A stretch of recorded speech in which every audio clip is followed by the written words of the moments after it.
na contemporaneidade, essa pergunta também é uma pergunta muito importante, embora ela pareça histórica, embora eu peço perdão aos meus amigos e colegas que estudem história, não quis dizer que a história tenha qualquer embora, então mesmo ela sendo alguma coisa, e talvez por isso, né, por ela ser uma pergunta histórica, ela não vai carregar para o presente, para o tempo presente, as mesmas impressões de continuidade e descontinuidade do passado. Porque elas colocam essa questão a respeito dos saberes científicos, ela coloca em pauta a finalidade social da escola de novo. E isso depois de nós termos e ainda estarmos vivendo sob a égide das competências, das habilidades, das regulações morais, da instrução para um trabalho imediato, da ausência da reflexividade. Então, ela é atual, ela se atualiza, não me parece como uma universalização para todos, né? Saberes científicos para a formação geral para todos, mas mais como uma singularidade de resistência ao aniquilamento da possibilidade de pensar que muitos estudantes parecem ter em alguns modelos curriculares contemporâneos, pelas vertentes que são as vertentes de formação pouco intelectualizada e mais lidada com aquelas ações, comportamentos e atitudes que a escola sempre teve. Na verdade, a gente talvez possa estar vivendo um momento em que esse efeito da regulação moral ficou mais explícito, que os conhecimentos científicos sempre tiveram sujeitos a essa regulação moral. Numa escola, você vai ensinar conceito científico acoplado a objetivos e à expectativa da formação das pessoas.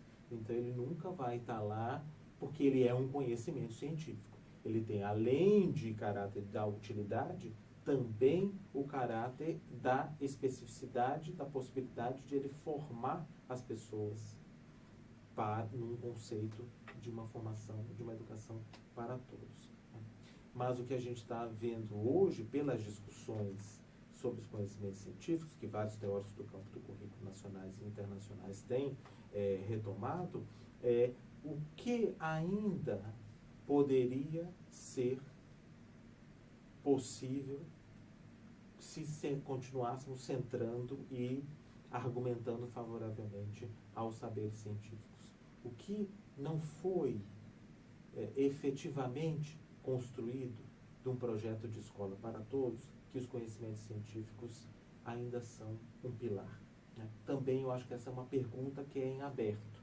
Ela não é uma pergunta que está definida, que ela possa ser respondida com discursos anteriores, porque os discursos anteriores eles sempre estão numa relação com outros.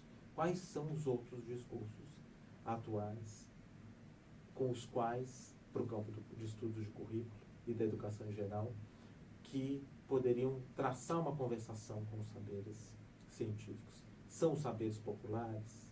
São os saberes tecnológicos? São os saberes não humanos? São os saberes da igualdade? São os saberes ligados ainda a uma possibilidade de pensar que há alguma coisa, algumas coisas que pertencem a todos os sujeitos? Nós podemos até ter respostas para todas essas, mas eu gosto mais de imaginar que isso também está num processo de conversação contínua e de negociação, né? E apostar nos saberes científicos é uma aposta de um grupo importante de estudiosos, né, no mundo, incluindo o Brasil, para teorizar currículo. Ok. Como o saber escolar pode ultrapassar a epistemologia tradicional que ainda dita as normas na maior parte dos currículos escolares na atualidade?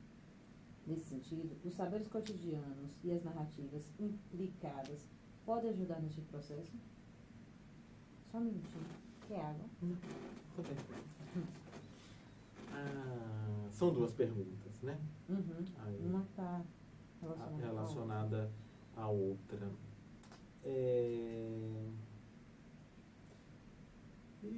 Eu penso o seguinte, que os saberes escolares, assim, os saberes que foram escolarizados, primeiro, eles não estão exclusivamente na escola. Então, nós temos um conjunto de pesquisas que indicam que os processos de escolarização dos saberes, o que a gente poderia dizer a constituição da pedagogia, certa medida também da didática, é difícil fazer uma separação, mas à medida que a gente pode pensar que os saberes escolarizados, eles são constituidores de identidades, tanto de sujeitos, de sujeitos da aprendizagem e sujeitos do ensino. Então, ali a gente tem um campo mais amplo, que a gente poderia chamar da pedagogia. Então, esse processo da pedagogização dos saberes, ele não é exclusivamente escolar.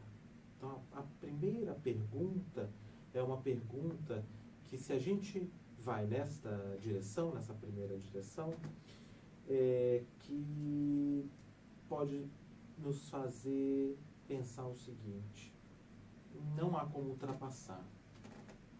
Eles não vão fazer nenhum tipo de ultrapassagem, não vão levar esse sujeito a nenhum outro campo, por exemplo, se fosse o da emancipação.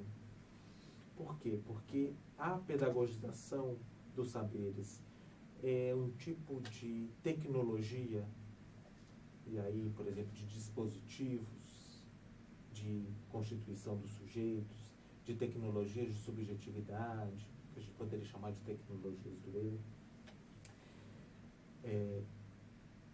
traçadas e organizadas com tamanha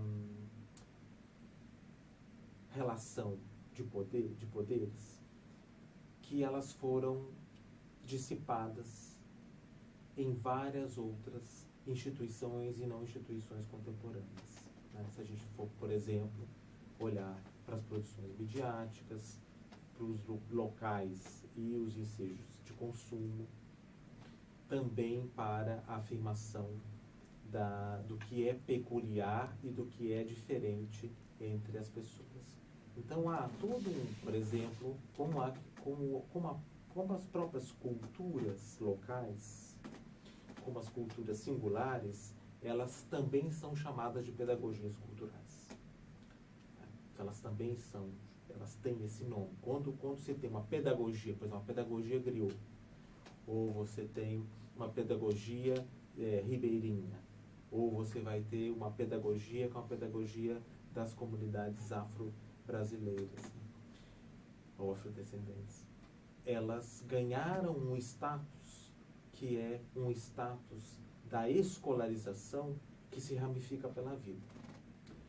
Então, não consigo entrar nessa primeira pergunta sem, inicialmente, fazer uma reflexão de que o que é mais que precisa ultrapassar se essa pedagogia, se essa escolarização, ela já se ramificou e já se infiltrou como um vírus latente e num controle, especialmente dos processos de subjetivação geral de cada um de nós. Ela não tem mais o que ultrapassar. Ela já extrapolou. Então a gente pode perguntar, mas seriam então pelas escolarizações, pela escolarização, pela pedagogização, que nós tomaríamos à frente de um tipo de discurso favorável à transformação social, à mudança, à consciência, à crítica, né? Eu fico com dúvidas, né? A minha primeira tendência é dizer que não, né? Que a escolarização ela foi tão promissora e ela foi tão poderosa que ela fez outros tipos de maquinações com os sujeitos, e não essas. Mas a gente também poderia pensar que, sim, há algumas coisas da escolarização que são muito importantes para a possibilidade da transformação, para a possibilidade de um tipo de deslocamento entre um estado e outro, quer seja do pensamento, quer seja da reflexão, quer seja da minha identificação comum, quer seja do meu desejo, quer seja da minha possibilidade de me reconhecer como sujeito, né, participante político, né, que são aquelas que talvez a gente pudesse olhar para a segunda pergunta e dela extrair, né, dessa segunda pergunta. Uma delas diz respeito às práticas ao cotidiano. Né? Não ao cotidiano que a gente poderia dizer de um aspecto alienante, porque não é, né? Assim, os estudos de currículo e de cotidiano e currículo nunca apontarão para isso, e ao mesmo tempo indicarão que há naquilo que é o comum, o ordinário, o banal, o repetido, o singular, a emergência do que poderia ser o ponto de tensão entre o que ainda não foi escolarizado. Aquilo que pode ser que a gente extraia do cotidiano para fazer o revés da escolarização. É como se o cotidiano ele fosse um ato violento contra a escolarização, como ele fosse um pontapé, né, brutal àquilo que a escolarização escolhe como dispositivo.